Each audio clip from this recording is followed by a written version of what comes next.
नमस्कार. शेगाव लाईव्हमध्ये आपले स्वागत आहे. मी संतोष देठे. आरमाड शिवणी तालुका देऊळगाव राजा जिल्हा बुलढाणा येथील दिवंगत कैलास अर्जुन नागरे यांनी 14 गावांना पाणी मिळावे म्हणून बलिदान दिले.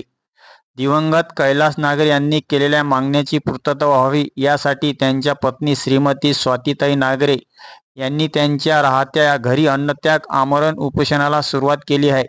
आज शिवसेना उद्धव बाळासाहेब ठाकरे गटाच्या प्रवक्त्या ॲडव्होकेट जयश्रीताई शेळके यांनी आरमाड शिवणी येथे उपोषणाला भेट दिली.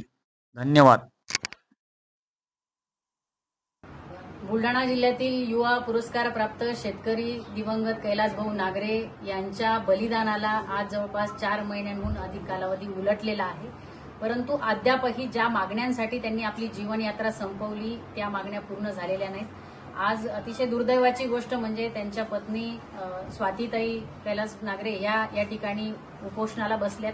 अन्नत्याग आंदोलन त्यांनी सुरू केलेलं आहे आणि ते अन्नत्याग आंदोलन का सुरू केलं? कारण या राज्याच्या माननीय मुख्यमंत्र्यांनी सभागृहामध्ये असा शब्द दिला होता की कैलास भाऊ नागरे यांनी त्यांच्या मृत्यूपूर्वी जे काही पत्र लिहिलेलं होतं त्या पत्रामध्ये शासनाकडे काही मागण्या केल्या होत्या आणि त्यातली एक मागणी अशी होती की त्यांच्या मुलांचं पालकत्व हे राज्य सरकारने सांभाळावं, घ्यावं. आता सभागृहामध्ये माननीय मुख्यमंत्री त्या ठिकाणी शब्द देतात, भर सभागृहामध्ये त्या ठिकाणी सांगतात की या मुलांचं पालकत्व आम्ही स्वीकारू. दुर्दैवाने या शब्दांचा विसर हा माननीय मुख्यमंत्र्यांना पडलेला आहे. त्यामुळे आज या माऊलीवर अन्नत्याग आंदोलन करण्याची वेळ आली.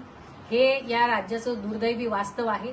या राज्याचे मुख्यमंत्री असतील किंवा या राज्याचे कृषी मंत्री असतील, शेतकऱ्यांच्या प्रश्नाबाबत किती गंभीर आहेत हे आपण मागच्या काही दिवसांमध्ये पाहतोय. दुर्दैवाने जर आपण दिलेला शब्द पाळू शकत नसाल तर असे शब्द देऊ नका. हे अतिशय चुकीचं आहे.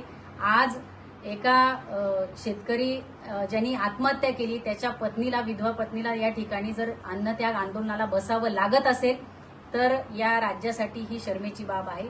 कृपया आपल्या माध्यमातून मी प्रसार माध्यमांमधून विनंती करेन शासनाला की या स्वातीताई या ठिकाणी अन्नत्याग आंदोलनाला बसले आहेत, त्यांना न्याय दिला गेला पाहिजे आणि त्यांच्या मुलांचं पालकत्व हे राज्य शासनाने स्वीकारलंच पाहिजे. त्यांनी जी काही मागणी केलेली होती ती 14 गावांसाठीची ती पाणी पुरवठ्याची मागणी होती आणि खडकपूर्णा प्रकल्पातून ते पाणी या गावांना पुरवण्यात यावं अशी ती मागणी होती. त्या मागणीसाठी कदाचित आपल्याला बाकी काही तांत्रिक अडचणीमुळे वेळ लागू शकत असेल हे समजू शकतो.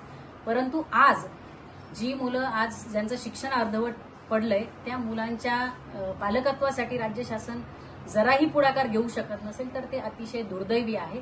आणि हे सरकार हे झोपेचं सोंग घेतलेलं आहे. हे सरकार निगरगट्ट कातडीचं आहे, निष्ठुर आहे.